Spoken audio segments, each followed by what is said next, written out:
اعوذ باللہ من الشیطان الرجیم بسم اللہ الرحمن الرحیم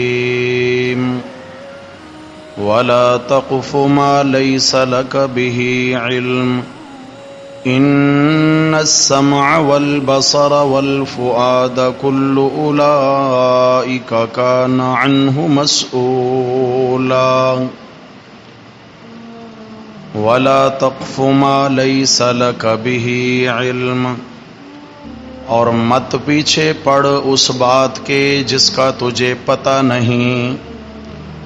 ان السمع والبصر والفؤاد كل اولئك كان عنه مسؤولا، بے شک کان اور آنکھ اور دل ان ساری چیزوں کے متعلق اس سے پوچھا جائے گا. وَلَا تَمْشِ فِي الْأَرْضِ مَرَحًا، اور مت اکڑ اکڑ کر چل زمین میں. إِنَّكَ لَن تَخْرِقَ الْأَرْضَ، بے شک تو ہرگز نہیں پھاڑ سکتا زمین کو. وَلَن تَبْلُغَ الْجِبَالَ طُولًا، اور نہیں پہنچ سکتا پہاڑوں کی بلندی تک لمبا ہو کر. کل ذالک کان سیئہ عند ربک مکروہا، یہ جتنی بھی چیزیں بیان ہوئیں سب سے بری چیز تیرے رب کی بیزاری ہے. صدق اللہ ومن اصدق من اللہ قیلا. اللہم صل علی سیدنا و مولانا محمد وعلی آل سیدنا و مولانا محمد وبارک وسلم علیہ. سورہ بنی اسرائیل مبارکہ میں اللہ رب العزت کے عمومی عذاب سے بچنے کے 3 اسباب بیان ہو رہے ہیں.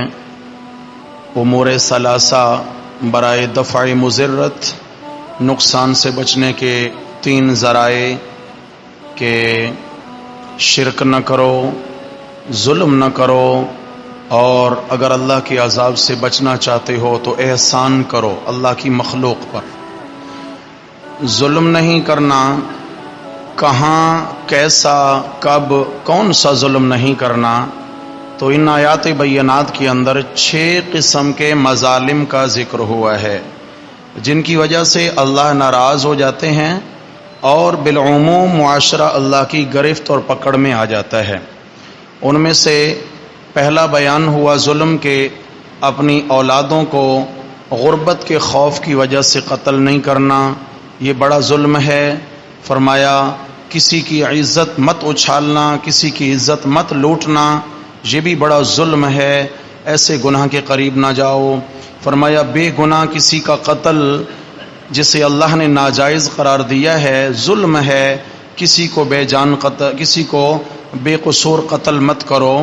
اور اس کے بعد چوتھا فرمایا ولا تقربوا مال الیتیم، یتیم کا مال مت کھاؤ، کیونکہ یتیم کا مال کھانا بھی بڑا ظلم ہے، اللہ ناراض ہو جاتے ہیں. نمبر 5، جب ناپ تول کر دینے لگو اے تاجرو تو فرمایا ظلم نہیں کرنا، اپنا کانٹا خراب نہیں کرنا، اور ناپ تول میں دھوکہ دہی سے کام نہیں لینا، یہ بھی بڑے ظلم کا معاملہ ہے. 5 مظالم بیان ہوئے. آج کے سبق میں 6واں ظلم فرمایا ولا تقف ما لیس لک بہ علم، ایسی بات کے پیچھے نہ پڑ جس کا تجھے پتہ نہیں. یعنی لوگوں کے عیب ڈھونڈنے مت نکل، لوگوں کو بے پردہ مت کر، لوگوں کی کمزوریوں کو ڈھونڈنا مت شروع کر، اس لیے کہ اللہ رب العزت نے اس کو ظلم قرار دیا ہے. کسی بھی مسلمان کو بے پردہ کرنا، اس کی آبرو ریزی کرنا، یہ اللہ کو انتہائی ناپسند ہے. اس لیے کہ کئی مرتبہ ہم یہ حدیث پڑھ چکے، رسول اللہ صلی اللہ علیہ وسلم نے بیت اللہ شریف کو مخاطب کر کر فرمایا تھا اے اللہ کا گھر، تو بڑا حرمت والا ہے، تو بڑا تقدس والا ہے، تیرا بڑا مقام ہے، لیکن جتنا ایک مومن ایک مسلمان کی حرمت، عزت اور تقدس اللہ کی نظر میں ہے، اتنا تجھ بیت اللہ کی بھی نہیں۔ تو دیکھیے ایک مومن کا کتنا بڑا مقام ہوگا اللہ کی نظر میں، کتنا بڑا مقام ہے۔ سورۃ البینہ کے اندر فرمایا کہ جو ایمان والے لوگ ہیں، اولئک ہم خیر البریہ، یہ ساری مخلوق میں سب سے بہتر ہیں۔ خیر البریہ، بریہ کسے کہتے ہیں؟ بیٹھ جا نیچے، نیچے بیٹھ۔ خیر البریہ، بریہ تمام مخلوق ہے، جنت بھی مخلوق ہے۔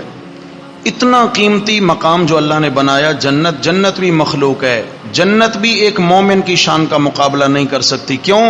کہ مومن مہمان ہوگا، جنت مہمان خانہ ہوگی، تو لازمی بات ہے مہمان خانے کو سجایا جاتا ہے تو وہ مہمان کی عزت کو دیکھ کر سجایا جاتا ہے۔ تو بھائیو فرمایا کسی مومن کی عزت کو مت اچھالیے، کیونکہ یہ اللہ کے ہاں بڑا ظلم ہے۔ ان السمع والبصر والفؤاد کل اولئک کان عنہ مسئولا، فرمایا دل، کان، آنکھ، یہ جتنی چیزیں ہیں ایک ایک کے متعلق اللہ اس بندے سے سوال کریں گے، پوچھیں گے کہ تو نے آنکھ، کان، دل، دماغ کو کہاں استعمال کیا تھا۔ فرمایا اس لیے دل اور دماغ کو یہ فضولیات میں استعمال نہ کرو کہ جناب علی کسی ایسی چیز جس کا کوئی وجود ہی نہیں ہے پیچھے پڑ جاؤ، یعنی شبہات کا شکار نہ ہو وہ مسلمانوں کے متعلق کہ جی ممکن ہے میرے بارے یہ سوچتا ہو، ممکن ہے اس کے اندر یہ قصور ہو، ممکن ہے اس نے یہ بات کہی ہو، ممکن ہے اس نے ایسا کیا ہو۔ یہ جتنے بھی قیاس آرائیاں ہیں اللہ کے ہاں یہ بڑے ظلم کا معاملہ ہے۔ اور عموماً کیا ہوتا ہے قیاس آرائیاں کر کر کے ایک بت بنا لیا جاتا ہے دماغ میں، پھر اسی کو لے کر بندہ نفرت دل میں پال کے بیٹھ جاتا ہے، اگلے بیچارے کو پتہ ہی نہیں ہوتا کہ میرے اوپر فرد جرم کیا لگی ہوئی ہے۔ ایک بندے نے خود بخود ہی اپنے دل کے اندر ایک نفرت پیدا کر رکھی ہوتی ہے، اور بے بنیاد نفرت۔ ابو داؤد کی حدیث سنیے، رسول اللہ صلی اللہ علیہ وسلم نے فرمایا کہ میری امت کا سب سے برا تقیہ کلام، میری امت کا سب سے برا تقیہ کلام یہ ہوگا کہ لوگ میرے متعلق یوں سوچتے ہیں۔ ذرا سمجھیے اس جملے کو، میری امت کا سب سے برا تقیہ کلام یہ ہوگا کہ لوگ میرے متعلق یہ بھائی سوچ ہاتھوں سے ہوتی ہے یا دل میں ہوتی ہے، دماغ میں ہوتی ہے؟ یہ تو دل دماغ کا معاملہ ہے، پتہ ہی نہیں ہے کہ اندر انسان کے کیا چل رہا ہے، سامنے بیٹھے ہوئے کے بارے پتہ نہیں ہے کیا چل رہا ہے، تو بندہ کیا ہے ایک قیاس آرائی کر لے، لوگ میرے متعلق یہ سوچتے ہیں، ہاں جی ہمارے رشتہ دار ہماری عزت نہیں برداشت کرتے، ہمارے رشتہ دار جو ہے ہم سے جلتے ہیں، کڑتے ہیں۔ بھائی جلن بھی دل میں، کڑھن بھی دل میں، اچھا برا جاننا سمجھنا بھی دل میں، اور دلوں کے حال کون جانتا ہے؟ یہ کیا ہے؟ یہ معمولی گناہ نہیں ہے، یہ معمولی گناہ نہیں ہے جس کو ہم سمجھتے ہیں کہ کوئی بات نہیں تبصرہ تھا ہو گیا، ایسی بات نہیں ہے۔ اگر کسی کے متعلق خبر بھی پہنچ جائے، کوئی آ کر آپ کو بتائے کہ فلاں نے آپ کے متعلق یوں بولا ہے، اگر کوئی خبر دے، قیاس آرائی تو دور کی بات ہے، کوئی خبر بھی دے، تو قرآن مجید نے اس پر بھی اقدام کرنے سے منع فرمایا ہے۔ فرمایا یا ایھا الذین آمنوا ان جاءکم فاسق بنبأ فتبینوا، اے ایمان والو اگر کوئی بندہ تمہارے پاس کسی کے بارے خبر لے کے آتا ہے اور تمہیں اس کے متعلق کوئی مس گائیڈ کرنا چاہتا ہے، فتبینوا، اقدام نہیں کرنا، پہلے تحقیق کر لینی۔ جو خبر پہنچی ہے اس کے متعلق بھی تحقیق کا حکم ہے، چہ جائے کہ ہم نے صرف اپنے دل میں بیٹھے ایک بس سوچ آئی اور اس کو جناب ہم نے تعمیر کرنا شروع کر دیا، اس کو بننا ادھیڑنا شروع کر دیا، کر کے پتہ نہیں ہم کہاں پہنچے، اب دل میں نفرت پال لی۔ ان بعض الظن اثم، قرآن پاک میں ہے کہ بعض گمان گناہ ہوتے ہیں، بعض خیالات بھی گناہ ہوتے ہیں۔ یہ دل اور دماغ جو ہے نا یہ ایویں نہیں ہے، اللہ رب العزت نے اس کو بہت قیمتی بنایا ہے، اور یہ حکم ہے کہ اس کو مثبت کاموں میں لگایا جائے، اس کو مفید کاموں میں لگایا جائے۔ خواہ کی جو ہے نا کچرا بھرتے جائیں، نفرتوں کا کچرا سوچ کے پتہ نہیں ہم میں سے کتنے ہیں کتنی کچرا کنڈی اٹھائے پھرتے ہیں اپنے اندر۔ وہ کیا ہیں؟ صرف منفی خیالات ہیں، منفی سوچیں ہیں لوگوں کے متعلق، متضاد سوچیں ہمارے ذہن میں آ کر پھر وہ کیا ہے کہ کچرا بھر جاتا ہے اور وہ تکلیف ہمیں خود دیتا ہے. اگلے بندے کو پتہ بھی نہیں، وہ سکھ کی نیند سو رہا ہے اور ہم اس کے متعلق سوچ کے اپنے آپ کو ہلکان کیے جا رہے ہیں. کہتے ہیں لیس الخبر کالمعینہ، کانوں سنی بات آنکھوں دیکھے حال جیسی نہیں ہو سکتی. ایک بات ہمیں کہیں سے پتہ چلا، اڑتی اڑتی خبر آئی، کسی نے ہمارے کان میں ڈال دی، اب وہ بات زیادہ قابل یقین ہے یا آنکھوں دیکھا حال زیادہ قابل یقین ہے؟ فرمایا لیس الخبر کالمعینہ، معائنہ کرو، آنکھوں سے دیکھو. جب تک کسی کے اندر اپنی آنکھوں سے کوئی برائی اور عیب نہ دیکھو تو تب تک اس کے متعلق کوئی بھی منفی سوچ اپنے دل میں نہ لاؤ.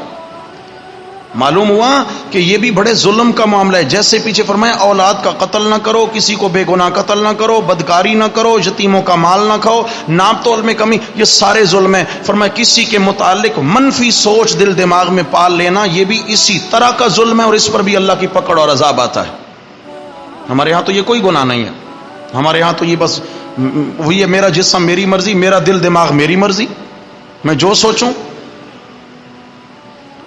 اس کے بعد آگے اللہ رب العزت نے فرمایا کل اولئک کان عنہ مسئولا. یہ نہ سمجھنا کہ آنکھ کان دل دماغ کو جیسے استعمال کریں. فرمایا نہیں، پابند ہو تم اللہ کے. ایک ایک چیز کے متعلق دن قیامت کے سوال ہوگا. کان دیا تھا کہاں استعمال کرا، آنکھ دی تھی کہاں استعمال کری، دل دماغ دیا تھا کن سوچوں میں ان کو آپ نے مبتلا رکھا. ایسا نہیں ہے کہ بس ٹھیک ہے ہمارے ہیں تو جیسے استعمال کریں، نہیں، ہم اللہ کے حکموں کے پابند ہیں. مومن آزاد نہیں ہے دنیا میں. الدنیا سجن المؤمن، یہ دنیا مومن کا قید خانہ ہے، یہ جیل ہے. جیسے جیل میں قیدی اپنی مرضی نہیں کر سکتا، ایسے دنیا میں مومن اپنی مرضی کی زندگی نہیں گزار سکتا، اللہ کے حکموں کا پابند ہے. ہاں یہاں رب چاہی گزار لیں، انشاءاللہ اگلے عالم میں اللہ من چاہی زندگی عطا فرمائے. پھر جو انسان خود چاہے گا اللہ ان انعامات کی برکھاں برسائیں گے انشاءاللہ. کوئی پابندی نہیں ہوگی وہاں پہ. تھوڑی سی زندگی ہے میرے بھائی. دیکھیں انسان اتنی قیمتی زندگی 10 سال ہے، 20 سال ہے، 50 سال ہے، بالکل مختصر وقت ہے بندے کے پاس. اور یہی کیا ہے، الدنیا مزرعۃ الاخرہ، یہی آخرت کی کھیتی ہے. اب کوئی بندہ اپنی کھیتی اجاڑ دے تو سال بعد کہے میرے گھر میں غلہ بھی خوب آئے، کھیتی بھی ہاتھوں سے اجاڑ چکا ہے، تو کیا غلہ آئے گا؟ کچھ بھی نہیں ہاتھ آئے گا اس کے. ایسے ایک بندہ اگر 10-20 سال جو اللہ کی جانب سے ملے ہیں ان کو اجاڑ کے اگر بندہ کہے کہ آخرت میں کامیاب ہو جاؤں، اتنی بڑی جنت ملے، میرے بھائی یہ تو بڑی دھوکے کی بات ہو گئی. ان چند سالوں کو قیمتی بنا لے انسان، ان چند سالوں کو محتاط طریقے سے استعمال کر لے، اللہ کے حکموں کے مطابق بندہ استعمال کر لے، انشاءاللہ وہ جو ہزاروں نہیں، لاکھوں نہیں، کروڑوں نہیں، لا تعداد سالوں کی زندگی ہے، اللہ اس میں انشاءاللہ سکھ اور سکون عطا فرمائیں گے. یہاں اپنے آپ کو ہم ہلکان نہ کریں خامخواہ ادھر ادھر کے فضولیات میں پڑھ کر. اچھا جی اب ذرا نتیجہ سنیے گا. کتنے ظلم ہو گئے جی 6 مظالم بیان ہو گئے. آخر میں میرے رب نے فرمایا کہ یہ سارے ظلم کی بنیاد کیا چیز ہے، کوئی وہ بھی تو پتا چلے نا، وہ کون سا عنصر ہے، اس سے ہم جان چھڑائیں تاکہ ان 6 کے 6 مظالم سے ہماری جان چھٹ جائے. فرمائے ایک ہی وجہ ہے اور وہ انسان کا تکبر ہے. کیا ہے بھائی؟ میں، تکبر، آنا والا غیری، ہم چما دیگر نیست، ہم جیسا کوئی نہ. یہ عجب کی بیماری جو انسان کے اندر آ جاتی ہے نا، جو مہ آ جاتی ہے، اس سے بڑی ہلاکت خیز بات کوئی نہیں. ہلاکت خیز بات کوئی نہیں. اللہ والے ایک نیک بزرگ علامہ سری سختی رحمت اللہ تعالی علیہ، بڑے اللہ کے نیک ولی گزرے ہیں. مریدین کی محفل میں تشریف فرماتے تو ایک مرید نے اٹھ کر عرض کیا کہ حضرت دن قیامت کے سب سے زیادہ ہلاکت خیز گناہ کون سا ہوگا؟ یعنی عمومی طور پر لوگ جس گناہ کی پاداش میں ناکام ہوں گے اور جہنم کا ایندھن بنیں گے وہ کون سا گناہ ہوگا؟ فرمایا بیٹھ جا، کل جواب دوں گا، کل انشاءاللہ کل پوچھئے گا. بیٹھ گئے. سمجھانا مقصود تھا. اللہ والے بڑی فہم و فراست کے مالک ہوتے ہیں. بٹھا دیا. اگلا دن ہوا تو فرمایا کہ وہ کون تھا کل جو کہہ رہا تھا کہ کون سا گناہ ہے جو سب سے زیادہ ہلاکت میں ڈالے گا، کون سی چیز ہے جس کی وجہ سے لوگ زیادہ تباہی میں جائیں گے؟ تو وہی شخص کھڑا ہوا، حضرت میں. کون تھا سوال کرنے والا؟ کیا بولا؟ میں. فرمایا یہی میں برباد کرے گی، یہی میں ہے جس نے دن قیامت کے زیادہ سے زیادہ لوگوں کو جہنم کا ایندھن بنانا. میں شیطان کو برباد کس چیز نے کیا؟ میں خلقتنی من نار و خلقتہ من طین، میں آگ سے بنا، تو مٹی سے بنا، میں آگ سے بنا، میں ہوں، لہٰذا میں کیوں سجدہ کروں؟ تو یہ میں اس کو لے ڈوبی، میں نے برباد کر دیا۔ تکبر جب انسان میں آتا ہے تو کوئی گناہ بھی پھر انسان سے بعید نہیں ہوتا۔ فرمایا اولاد کو قتل نہ کرو، کیوں؟ تکبر کی وجہ سے ہی انسان یہ قدم اٹھا سکتا ہے۔ جس کے دل میں رحم اور عاجزی ہو وہ کر سکتا ہے؟ نہیں، تکبر انسان کو حد انسانیت سے نکال دیتا ہے، غرور۔ اور اس کے بعد فرمایا کسی کی عزت کے قریب نہ جاؤ، عزت مت لوٹو۔ یہ کیا ہے؟ تکبر کرتا ہے، میں یہ کر رہا ہوں، مجھے کون ہے روکنے والا؟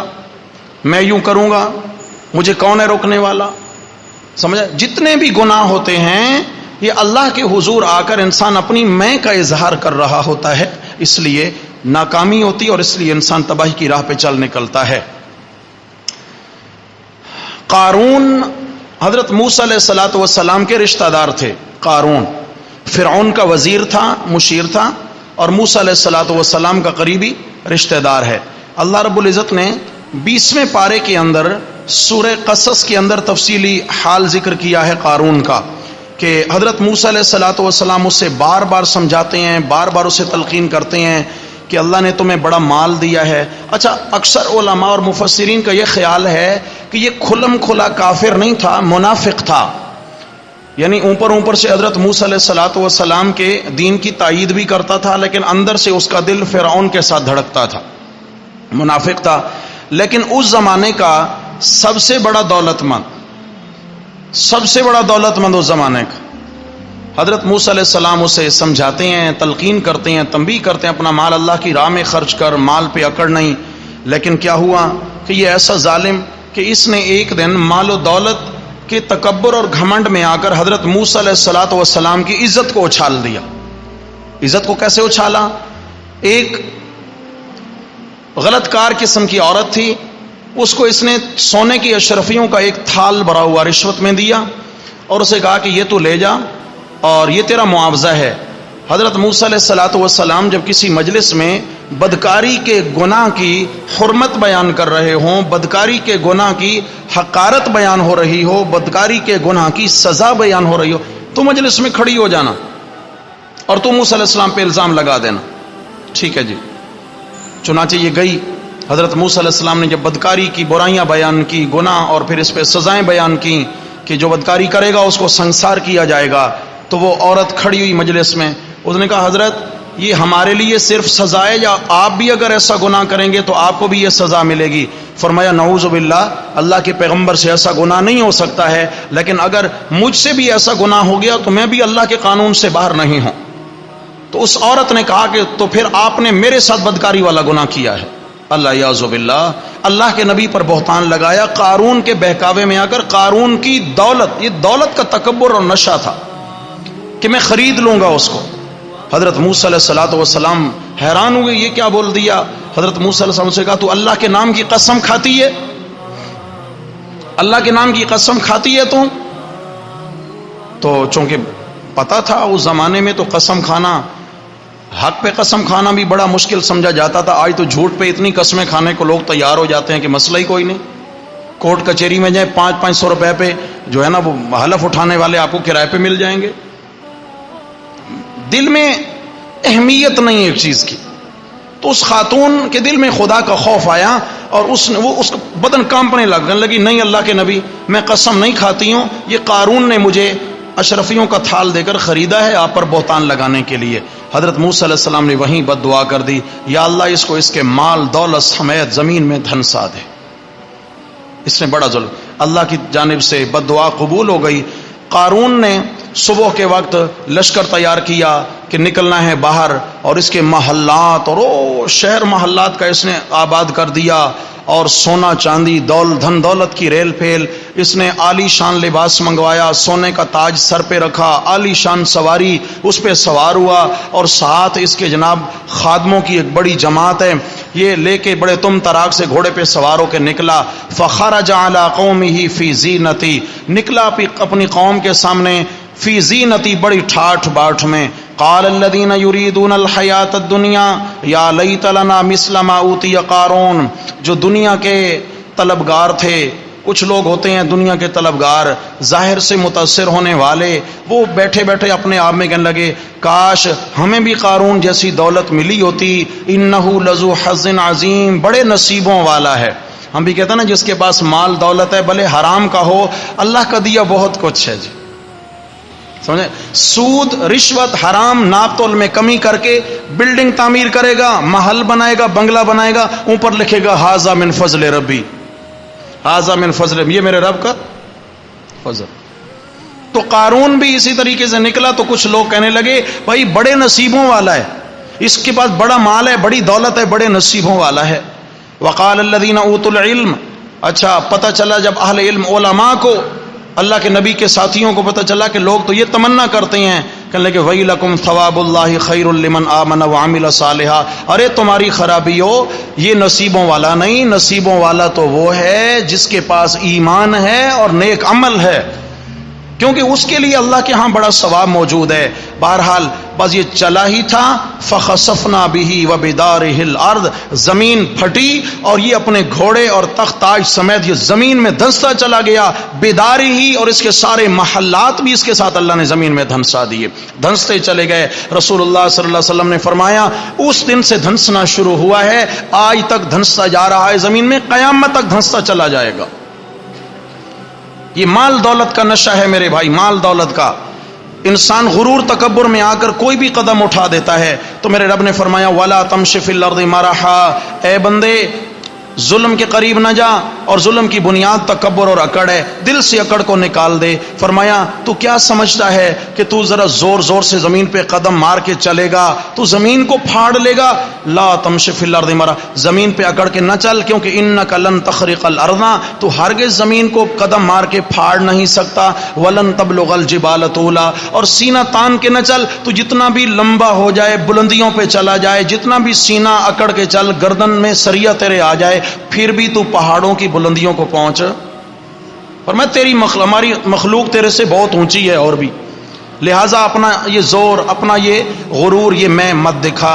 آگے فرمایا کل ذالک کان صحیح، رسول اللہ صلی اللہ علیہ وسلم نے فرمایا قیامت کے دن کچھ لوگ قبروں سے اٹھیں گے اور ان کی جسمانی کیفیت یہ ہوگی کہ سارا بدن انسانوں والا، سارا بدن چیمٹیوں والا، سر انسانوں والا، بدن چیمٹی والا، سر انسان والا، اتنا بڑا سر، نیچے اتنا سا دھڑ، چیمٹی والا، تو یہ قبر سے اٹھے گا تو یہ چل نہیں پائے گا، فرشتے اس کو مار مار کے آگے چلنے کو کہیں گے، ماریں گے پیچھے سے، جہنم کے گرز ماریں گے۔ آپ علیہ السلام سے پوچھا کہ یا رسول اللہ یہ کون ہیں جن کو اتنی بڑی سزا ملی؟ آپ نے فرمایا جو دنیا میں تکبر کیا کرتے تھے، جن میں تھی، جو بندے کو بندہ نہیں سمجھتے تھے، جو اپنے آپ کو سب کچھ سمجھا کرتے تھے۔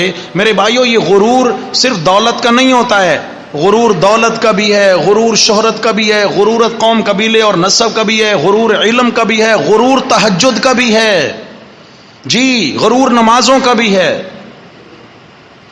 سمجھ آ گئی ہے نا؟ کبھی کبھی انسان اعمال میں اپنے آپ کو دوسروں سے بہت بالا تر سمجھتا ہے، عجب کی بیماری لگ جاتی ہے اس کو، یہ سمجھتا ہے کہ جو مجھے نصیب ہو گیا باقی تو کسی کو نصیب نہیں ہوا، اب تو میں سب سے آگے ہوں اعمال میں۔ میرے بھائیو جب یہ سوچ آ جائے تو سمجھیں کہ اب میری الٹی گنتی شروع ہو چکی ہے۔ انسان اللہ سے توبہ کرے، اللہ سے توبہ کرے۔ تکبر کرنے والوں کا حشر کے دن یہ حال ہوگا۔ ایک حدیث میں آیا کہ جنت اور جہنم کا آپس میں مناظرہ ہوا، جنت اور جہنم کی بحث ہوئی آپس میں۔ جنت کہتی ہے کہ میری شان زیادہ ہے، جہنم کہتی ہے میری شان زیادہ ہے۔ تو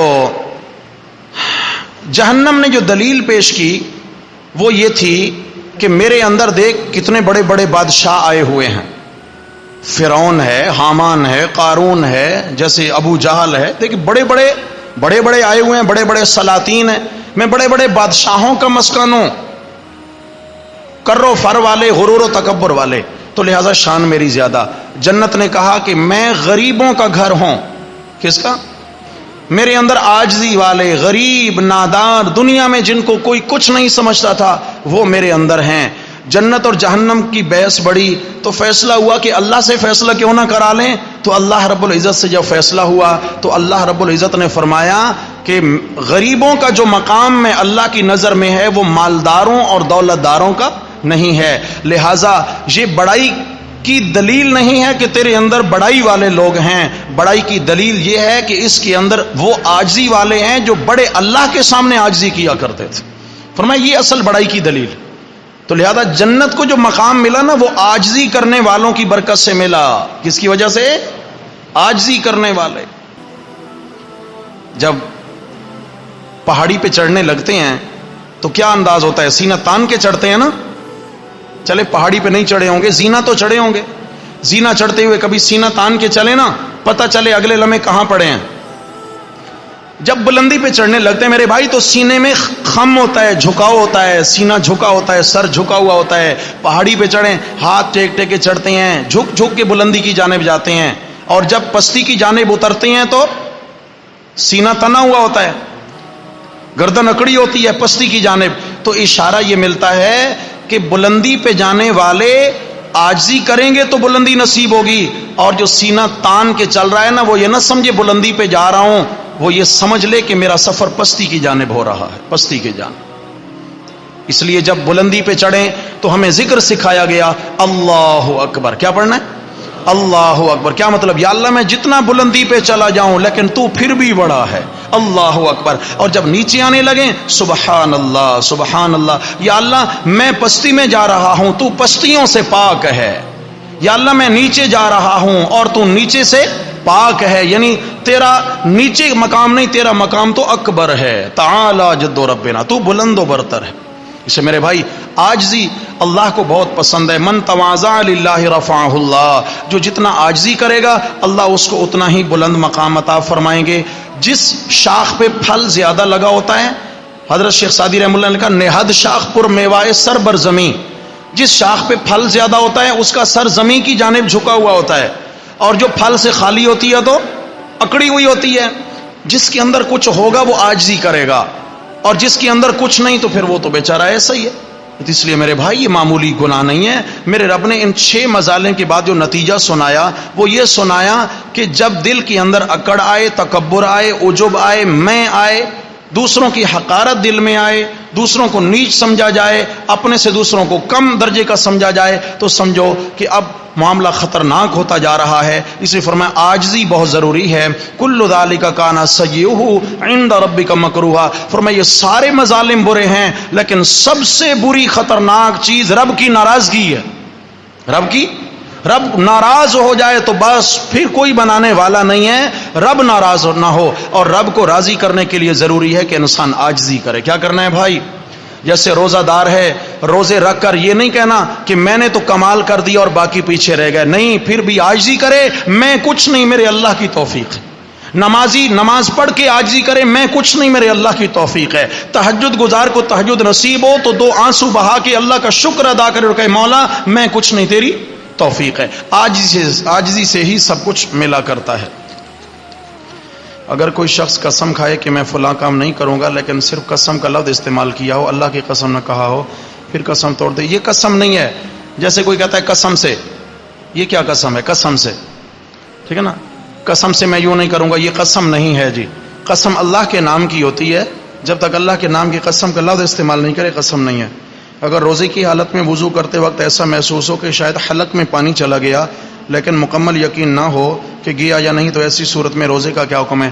دیکھیں شک جو ہے نا اس کی کوئی حیثیت نہیں. ابھی ہم نے یہی تو پڑھا کہ شک کے پیچھے نہ پڑو. جب تک یقین نہ ہو روزہ ٹوٹنے کا تو تب تک روزہ موجود ہے. جب تک یقین نہ ہو جائے کہ پانی چلا گیا ہے تب تک روزہ موجود ہے. اور ایسے ہی کہ جب تک یقین نہ ہو کہ بدن سے ریح خارج ہوئی ہے تب تک وضو ٹوٹنے کا حکم نہیں لگایا جاتا. صرف شک کی بنیاد پر فیصلہ نہیں ہوتا ہے. اگر یہ یقین ہو چلا کہ حلق سے پانی اتر گیا ہے وضو بناتے ہوئے غلطی سے تو روزہ ٹوٹ گیا ہے. اب ان کو بعد میں روزے کی قضا کر رکھنا پڑے گی. لیکن اب شام تک روزہ داروں کے ساتھ تشبیہ کرتے ہوئے کھانے پینے سے رکے رہیں. مشابہت رکھے روزہ داروں کی, روزہ نہیں ہوا لیکن اس مشابہت کرنے سے بھی اللہ انشاءاللہ اجر عطا فرمائیں گے. روزے کی حال یعنی روزہ تو ٹوٹ گیا لیکن کھانے پینے سے پھر بھی رکا رہنا ہے. اقول قولی ھذا استغفر